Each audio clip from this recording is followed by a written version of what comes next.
FM 89.1, Radio Universidad. Nos metemos a esta hora, como todos los miércoles, con nuestra columna de la Asociación de Magistrados y Funcionarios de La Matanza. Está su prosecretario de Cultura, el doctor Alejandro Fernández, con nosotros. ¿Cómo anda, Ale? ¿Todo bien? ¿Todo bien? ¿Usted? Bien, todo bien. ¿Tranquilo? Bien. Hoy vino con invitada, está con nosotros la doctora María Fernanda Rolón. Ella es instructora judicial de la Ayudantía Fiscal en Delitos de Gravedad Institucional Departamental. ¿Cómo le va, doctora? Bienvenida. Hola, buenas tardes a todos. Gracias por la invitación. Gracias a vos por acercarte acá con nosotros, acompañando a Alejandro, que siempre nos trae un invitado, una invitada, para charlar distintos temas de mayor o menor interés, depende para quién. Hoy, y te pido, María Fernanda, que nos hagas una introducción acerca del tema que está proponiendo en conjunto con Alejandro, que es niñez, adicciones y discapacidad. Tema que, bueno, engloba mucho, pero ¿cómo podríamos ahí hacer un factor común entre todo esto? Engloba mucho, pero creo que es un logro que puedan ser visibles estos temas en un programa de radio que tiene tanto alcance, ¿no? Hablar hoy de discapacidad y de adicciones como un tema corriente, me parece que es muchísimo a nivel social, ¿no? Que deje de ser algo que está, oculto, que está a la sombra, que pueda ser visibilizado en la familia, en el trabajo, en la sociedad. Voy a, obviamente, abarcar esto que vos me estás pidiendo, de que amplíe un poco más los conceptos. En realidad, cuando hablamos de niñez, cuando hablamos de niños, niñas y adolescentes, fundamentalmente vamos a arrancar del concepto de infancia. El concepto de infancia que nos propone la Convención Internacional de los Derechos del Niño, que introduce el paradigma de la protección integral, que lo que viene a desplazar es el paradigma de la situación irregular que antes vivían los menores. ¿Qué quiere decir esto de los paradigmas?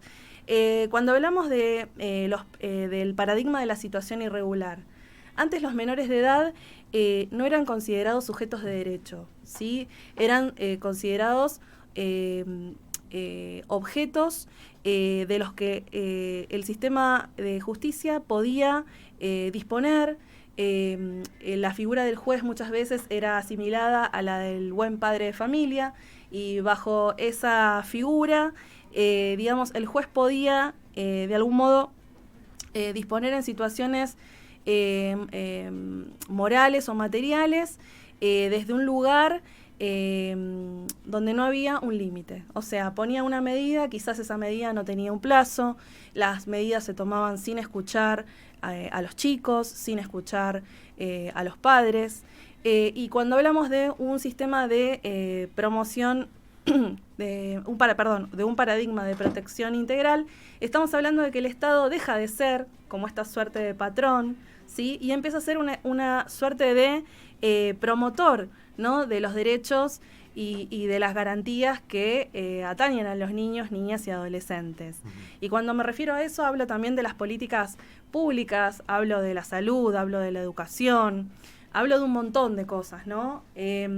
A través de este paradigma empezaron a darse distintos movimientos, ¿sí? Que junto con la Convención de los Derechos del Niño empezaron como a proteger y a promover todos estos derechos que hacen a los niños, niñas y adolescentes. Sí. Sí, no, para marcar, digo, lo que era el adultocentrismo, ¿no? Esto de que el adulto, ya sea un juez o incluso que no tenga que ver con la justicia, pero que siempre va a saber lo que le conviene al chico, pero tal vez el chico o la chica, cualquiera sea, entendiendo como que los chicos no saben lo que les conviene, Claro. lo que quieren hacer, Tal incluso cual. sobre ese deseo, ¿no? Tal cual, no eran oídos, no eran oídos. Y este nuevo paradigma de protección integral, con todas las reformas que hubieron, atañen a eso, no solo hablando de niñas y niños y adolescentes, sino también a todo lo que hace a los grupos vulnerables, y en eso me estoy refiriendo a las personas con discapacidad, ¿no? De que nosotros como operadores del Estado, como operadores judiciales, ¿sí? Tenemos que brindarle a la persona con discapacidad y a los niños y niñas con discapacidad todos los elementos y las herramientas necesarias para que ellos puedan expresarse, ¿sí? Eso es lo que nosotros tenemos que lograr cuando viene una persona con discapacidad. Sí, Ale. Sí, un poco el paradigma cambió. Voy pensando en lo que decías, en cómo antes para hablar de los chicos se hablaba de tenencia y ya no se habla más de tenencia porque tenencia va a tener un objeto. O esto que decís que hoy por hoy ya para que un juez declare incapaz a una persona es una situación excepcional, sino que lo que se busca es que las personas tengan la mayor autonomía posible, ¿no? Tal cual. De hecho, con la Ley de Salud Mental y la Convención de los Derechos para las Personas con Discapacidad, hubieron algunas terminologías que se fueron modificando, ¿no? La Convención de las Personas con Discapacidad, al igual que sucedió con los niños, eran invisibles, ¿sí? Entonces, ¿qué sucedió? Se tuvo que elaborar un tratado de derechos humanos específico, como es el caso de la Convención de Derechos para las Personas con Discapacidad, que los haga visibles, ¿sí? Que los saque desde ese lugar de invisibilidad para que puedan hacer un ejercicio pleno de sus derechos. ¿Y qué trae de bueno esta convención, sí, que hoy está vigente? Que es una convención para la acción. Es una convención que trabaja... lo más rico que tiene es la metodología que utiliza, ¿sí? ¿Por qué digo que es una convención para la acción? Porque es una convención que trabaja por cada derecho que hay específico, tiene la manera de tratarlo. Entonces eso es algo súper novedoso. Cuando hablamos de personas con discapacidad, no me voy a poner a enumerar los artículos y demás porque para no tornarlo aburrido, pero lo que nosotros tenemos que intentar lograr justamente es derribar todas esas barreras, como dice la ley, ¿sí? Que tienen que atravesar esas personas para poder hacer un buen goce y uso de los derechos como tenemos todos. ¿Y a qué me refiero cuando hablo de barreras? Cuando la ley habla de barreras. La más importante de todas son las barreras actitudinales que tenemos. Pero las barreras actitudinales, digamos, a nivel social, ¿no? Las barreras en la comunicación, las barreras en el trato, las barreras mismas que también están a veces en nosotros como operadores de no poder a veces llegar, ¿no? Entonces, creo que si bien es muy novedoso, es muy amplio y muy rico todo lo que prevé la convención, hay todavía un camino muy arduo por delante para seguir trabajando, pero desde lo social, ¿no? Porque no se trata de que un niño, una niña, un adolescente o una persona con discapacidad se adapte a nosotros, sino que tiene que ser todo lo contrario. O sea, nosotros tenemos que dar ese vuelco y adaptarnos a ellos para poder tener igualdad de condiciones. Bueno, también hablas, otro de los temas para tocar es adicciones. Ahí también nos referimos a adicciones en el ámbito de la niñez. Adicciones en el ámbito de la niñez y en el ámbito de los adolescentes, ¿no? Sí. Antes de tocar bien ese tema, no quería dejar de mencionar que en el caso de la discapacidad, sí, ya no hablamos más del término insano, insana. Esa también es una nueva concepción, ¿sí? Que trae la Ley de Salud Mental y la Convención de las Personas con Discapacidad, que cuando ahora vamos a evaluar, como decíamos antes, a un insano, ya no se dice más de esa forma. Lo que decimos es que vamos a hacer una demanda para una determinación de discapacidad. O sea, si yo tengo en mi casa un primo, un amigo, un hermano que está con un problema de discapacidad, lo importante es, bueno, a ver, ¿cómo lo abordo? ¿Cómo lo abordo si estoy hoy dentro del Departamento Judicial de La Matanza? Tengo este problema, ¿dónde tengo que ir para que me ayuden, por ejemplo, a redactar una demanda? Me tengo que acercar a la Defensoría Civil, ¿sí? Ese es el primer paso. el primer paso para comenzar con toda esta situación. Para darle un marco jurídico, ¿no? También. Exactamente, para darle un marco jurídico. Y después, por otro lado, también tenemos el tema de cómo tramitamos ese certificado único de discapacidad, ¿sí? Antes de la pandemia, el certificado único de discapacidad requería de constantes prórrogas. O sea, uno lo realizaba, se vencía y había que otra vez renovarlo. Claro. Exactamente. Ahora ya no es más así. Nosotros tenemos en el municipio, concretamente, un número de teléfono, que si me permiten lo voy a aportar. Dale. Es el 11 55 73 53 27. A través de este teléfono, todos los que tengan dudas de cómo llevar adelante ese certificado, cómo tramitarlo, pueden comunicarse. Es un teléfono es un WhatsApp, en realidad es un WhatsApp a través del cual pueden poner sus datos personales, nombre, apellido, lo fundamental, el certificado del médico, y ellos los van a ir orientando sobre cómo seguir adelante con los pasos. Es algo muy sencillo donde el municipio nos abre las puertas para poder facilitarnos de algún modo la tramitación del certificado. Me preguntaste Las adicciones. por el tema de las adicciones. Sí. Bueno, en el tema de las adicciones, también a nivel municipal tenemos varios programas, ¿sí?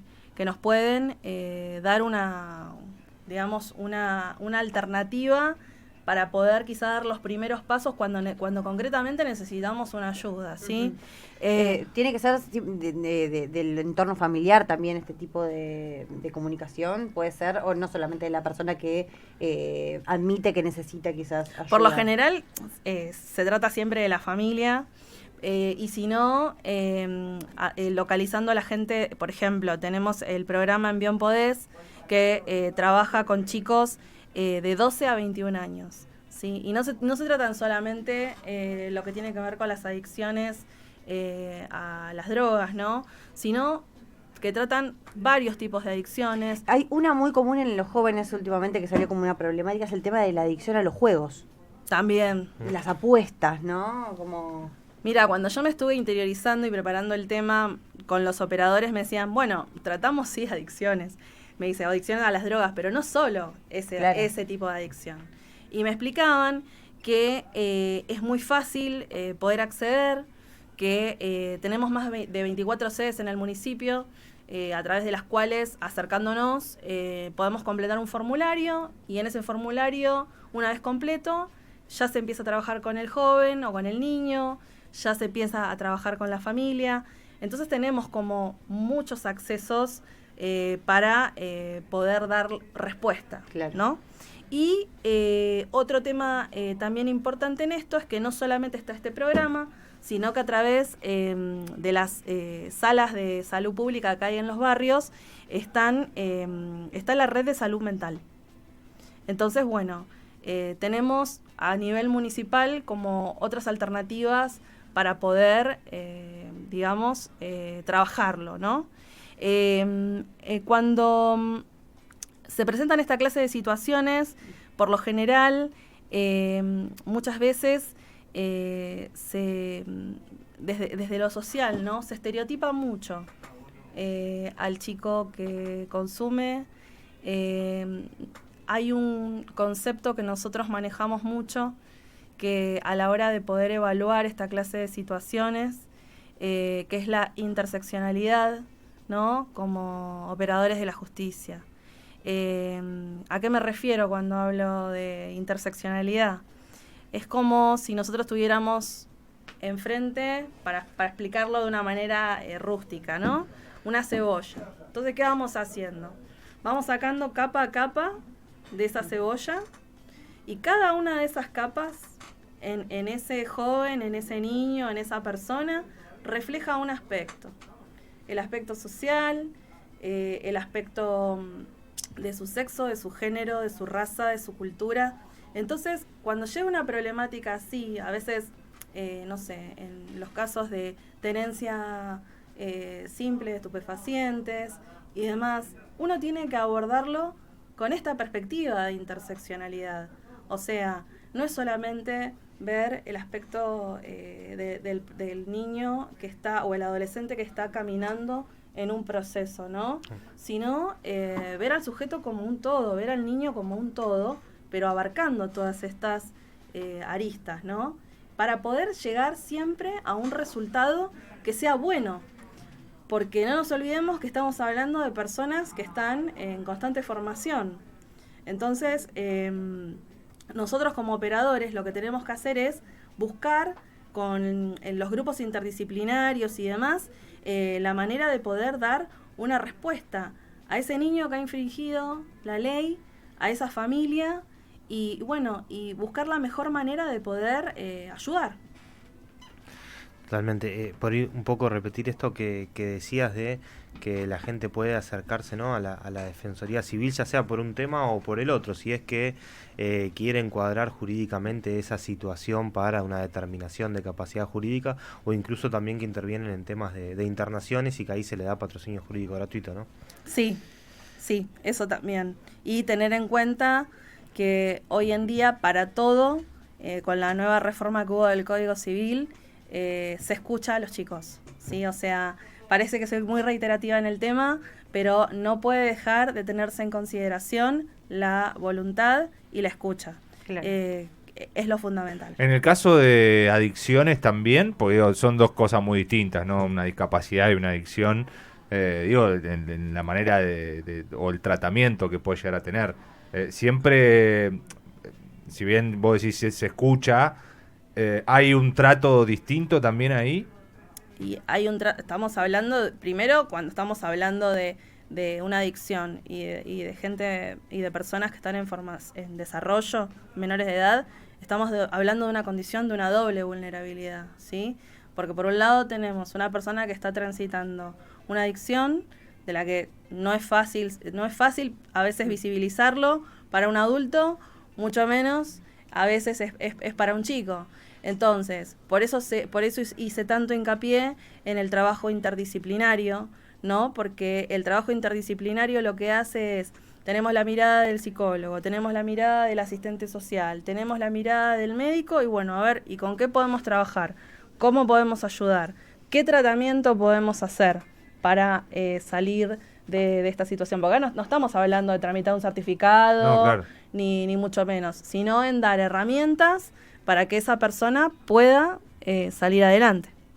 En todos los casos, igualmente, sobre todo siendo menores, que por ahí es esto también novedoso, ¿no?, de que tienen derecho los menores a tener un abogado en todo tipo de procesos, ya no el abogado de sus padres, sino los propios menores, ¿no? Tal cual. Cuando al principio hablaba del paradigma que aparece a través de la Convención de los Derechos del Niño, de la protección integral, aparece esta cuestión de que tienen que estar siempre representados por un defensor oficial, a través de la ley 26.061, que es la Ley de Protección Integral de los Derechos de los Niños, Niñas y Adolescentes. En consonancia con lo que está escrito en esa ley, en la provincia de Buenos Aires se sancionó la ley 13.298 y la 13.634. ¿Qué hacen estas leyes? Por un lado, son órganos, lo que hace es conglobar la actuación de órganos administrativos y judiciales. Y por otro lado, por primera vez aparece este proceso penal donde aparece la responsabilidad de un menor de edad y cómo se va a llevar adelante ese proceso. Bueno, la figura del fiscal, la figura del defensor, la figura del juez, que el juez ya no va a tener esta injerencia que tenía cuando estábamos hablando de la citación irregular, sino que simplemente ahora va a tener que resolver y va a tener que atenerse a lo que dice la ley, con los términos en los casos de la medida de coerción que enuncia la ley. O sea, es un cambio total, ¿no? Lo que se ha dado. Y en lo que venimos trabajando, que está en constante crecimiento, en constante evolución, ¿no? Porque la sociedad también cambia constantemente.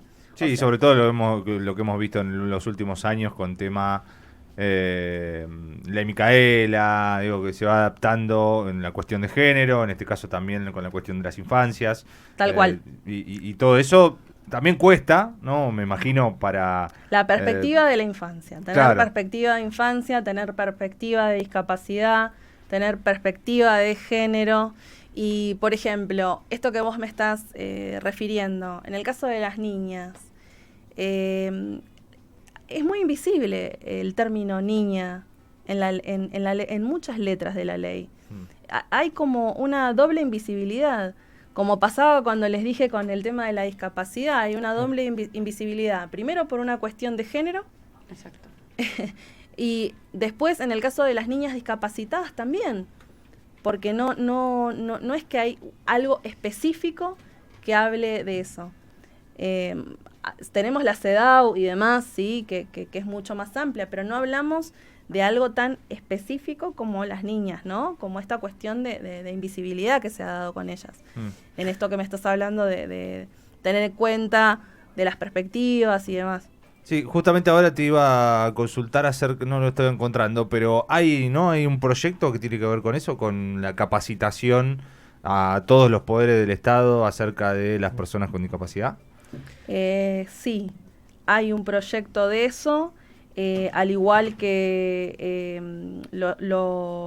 al igual que se viene visibilizando con el tema de la ley Micaela, Claro. Al igual que también se viene visibilizando con el tema de la ley Lucio, ¿no? Que también es reciente en cuanto a capacitar a todos los operadores de justicia en temas que tienen que ver con la niñez. Con la niñez, con la discapacidad también, son varios los temas. En general, todo lo que ahora se empieza a reconocer. No sé si ahora a reconocer, porque antes había gente que lo reconocía, pero digamos desde el Estado y desde las leyes, ¿no? Yo creo que lo que empezó a pasar es que se empezaron a hacer más visibles los estereotipos, ¿no? Claro. Los sesgos. Entonces, desde ese lugar, me parece que lo que antes parecía o pasaba desapercibido, ahora cada vez resuena más, ¿no? Por eso, como decía al principio, es muy importante, pero desde la educación, desde las primeras infancias, trabajar mucho el tema de las barreras actitudinales, de las barreras que ya desde chiquitos, cuando no son quizás escuelas especiales o escuelas con integración, se van suscitando. Hablamos con la doctora María Fernanda Rolón. Ella es instructora judicial de la Ayudantía Fiscal en Delitos de Gravedad Institucional Departamental. Reiteramos algún teléfono, alguna dirección para todo este tipo de conflictos. Vuelvo a pasar el número de WhatsApp del municipio para tramitar el certificado único de discapacidad, que es el 11 55 73 53 27. Perfecto. Bien. Muchísimas gracias, doctora. A ustedes, Ha sido muy un placer. amables, Gracias, Ale. No, gracias a ustedes. Nos reencontramos la semana que viene. Como siempre, el doctor Alejandro Fernández, el prosecretario de Cultura, en esta columna de la Asociación de Funcionarios y Magistrados. Desde la Universidad Nacional de La Matanza, Radio Universidad FM 89.1. Siempre cerca.